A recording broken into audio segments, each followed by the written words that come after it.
Hi guys, இந்த வீடியோவில் ஒரு சூப்பரான ஜோஹோ ரவுண்ட் டூ கொஷின் தான் பார்க்க போகிறோம். இது உங்கள் இன்டர்வியூ ப்ராசஸ்க்குமே ரொம்ப யூஸ்ஃபுல்லாக இருக்கும். ஸோ கொஷின் அவங்க என்ன கேட்டிருக்காங்கன்னு பாருங்க.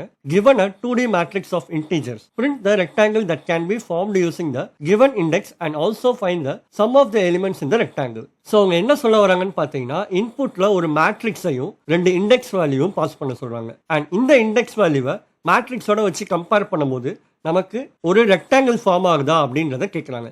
ஸோ அப்படி ஃபார்ம் ஆச்சுன்னா அதோட சம் வேல்யூவை கண்டுபிடிச்சி பிரிண்ட் பண்ண சொல்லியிருக்காங்க. ஸோ இப்போ நம்ம இன்புட்டில் பார்த்தீங்கன்னா ஒரு மேட்ரிக்ஸ் கொடுத்துருக்கோம். அண்ட் அதே மாதிரி 2,0, 3,4 இண்டெக்ஸ் வேல்யூயும் பாஸ் பண்ணியிருக்கோம். ஸோ அவுட்புட்டில் பார்த்தீங்கன்னா நமக்கு ஒரு ரெக்டாங்கிள் ஃபார்ம் ஆயிடுச்சு. ஸோ இந்த எலிமெண்ட்ஸ் எல்லாத்தையும் ஆட் பண்ணும்போது நமக்கு சம் வேல்யூ 54ன்னு கிடைக்குது. ஓகே, இப்போ இந்த லாஜிக்கோட ஃபுல் கோட் எக்ஸ்பிளனேஷனை பார்க்கணுமா? மறக்காம கமெண்ட் செக்ஷனில் கொடுத்துருக்க லிங்கை கிளிக் பண்ணி ஃபுல் வீடியோவை பாருங்க. அண்ட் அதே மாதிரி நம்ம சேனலை லைக், ஷேர் அண்ட் சப்ஸ்கிரைப் பண்ணிக்கோங்க. நான் உங்களை நெக்ஸ்ட் வீடியோவில் மீட் பண்ணுறேன்.